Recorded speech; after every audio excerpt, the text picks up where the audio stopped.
Welcome to the AIC 360 program. My name is Dave Nguyen. For today's program, we have a conversation with a topic regarding the use of social networking websites, specifically Facebook as an education tool for the Vietnamese abroad or people in Vietnam. And we have a special guest to be here with us. And our guest is Yến Nhi, a recent graduate from University of Virginia. Welcome, Yến Nhi. Thank you for having me. Thank you for being here. So tell us more about what's going on with the use of social networking websites as educational tools for young people currently. So for us, most definitely because Facebook itself is such a popular website for the youth. And we personally, myself and a lot of my friends, we use it to educate the people in terms of current events, what's going on. We send them links. We update our Facebook status to attract their attention. We use even our profile pictures. Wow. And we even write notes and we tag them in those specific notes. And so with these particular things that are going on, we gather their attention to situations that they would otherwise not know of. And with that, not only do we educate them in terms of politics, current events, foreign affairs, we can even write like philosophy things online, theology, it doesn't matter. So there's many different ways to share knowledge. It doesn't have to be usually taken care of by emails or phone calls, the traditional ways of communication. And it spreads so quickly and so fast via Facebook. So could you describe to the audience one example of using Facebook? I believe that they create a specific group or organization wherein you could have members joining it, right? Right. And these members, how they form? Could they come from different countries or different communities? Right. Because the internet itself is so widespread and people can access it from anywhere, particularly. And so what we particularly have in terms of Viet Tân, we do have a Viet Tân fan page.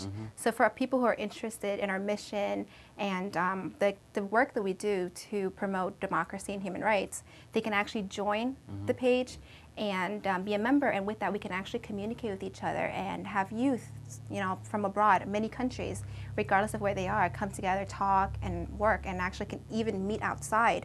And we even gathered a meeting recently in November for all of us to come together and learn about a nonviolent struggle and the essential of it. And how so you're doing that through Facebook as a way to let people know what's going on with the activities pertaining to a particular cause or organization. Exactly.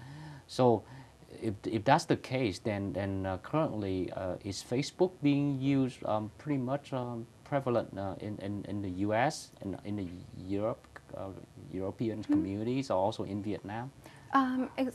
Currently, Facebook, it's actually a fad. The youth today, they're really addicted to Facebook. I myself am addicted to Facebook.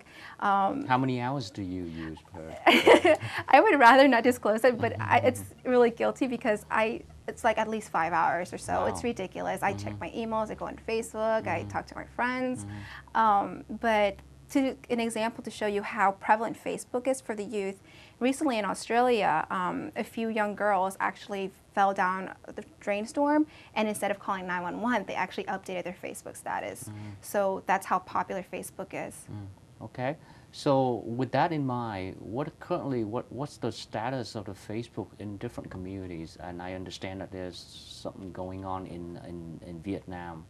Could you elaborate on that? Yes. Currently, the users in Vietnam are outraged simply because they are unable to access Facebook.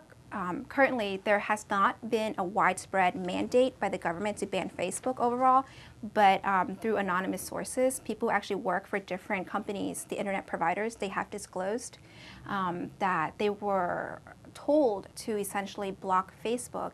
And for the people who actually use Facebook, they can intermittently access it. And sometimes that can actually deter a person from using it at all, because once it works, other time it doesn't work. And for people out there who are very technologically savvy, they can actually use different ways to circumvent the firewall that's been placed, and they can access Facebook. So what's the main reason for the Vietnamese government, the current Vietnamese government, to block all the Facebook's accesses?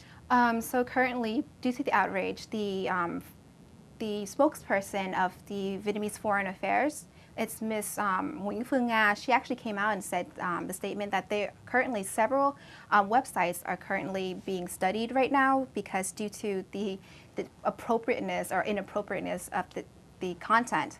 So in a country like Vietnam, where the media is essentially centralized and controlled by the state government, any social networking site that allows people the ability to actually reach out beyond what's being given to them is a threat and a danger, and they would definitely want to take a look at that and scrutinize that activity very closely. And because Facebook is so popular, there's no way for them to control everything that goes on except to shut it down. But one could also reasonably argue that in addition to restriction, I guess the freedom of expression and way to share knowledge, but one could also reasonably argue that some of these social networking websites somehow have generated many negative, unsecure feelings about what users are doing lately, especially sharing pictures that shouldn't have been shared with. For example, a picture that is beyond the allowed limit. Right. And with that in mind, what do you think of the parents who have heard of the news about Facebook being restricted? Okay, are you talking about in terms of the parents in Vietnam? Parents in Vietnam, for example. Yes, right. Currently, that's where the Facebook's being restricted, right? So most definitely, when you're on the internet, there's always certain dangers, and your safety, for example, people's identity can be stolen, and young kids may not know what kind of pictures they post up may be a great danger, or they can meet people out there, strangers they don't even know. So of course, that's a definite cause for the parents to be concerned. But the issue here is not imposing a safety concern on the people, the users.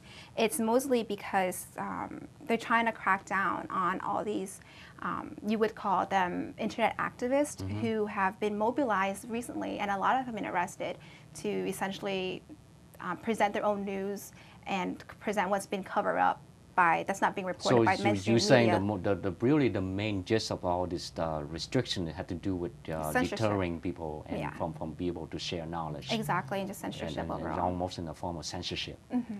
So do young people know that? How do they address the issue? Right. In such a government, there are a few people who actually do know and a few that actually don't. So with the people we have spoken to, they have expressed their views and how important Facebook is for them personally as a form of entertainment. But others, the internet activists in Vietnam, they actually use Facebook as well to, share their thoughts and to address with other people. I see. Yeah. Okay. And you've been able to effectively spread the word around to your peers? Yes, it's very surprising because we posted the videos only a few weeks ago, and the views we've gotten so far is amazing. And most importantly, the number of viewers in Vietnam have grown tremendously. So we're getting our audience. This is very informative, Inyi. Hopefully you'll come back and let us know more about the results of this movement. At least try to relieve the restriction on Facebook. Would you like to share some of the last few words to the audience? Yes. Essentially, Facebook, over here in the United States, we treat it as, a social networking site. But in other countries like Vietnam or China or something like that, where freedom of speech are being restricted. So it's really important that we work together and we help promote democracy and freedom of speech because it's very important for people and it's actually a basic human right. Okay. Thank you very much, Inyi. We'll see you in the next interview. Thank you. All right, thank you. Thank you.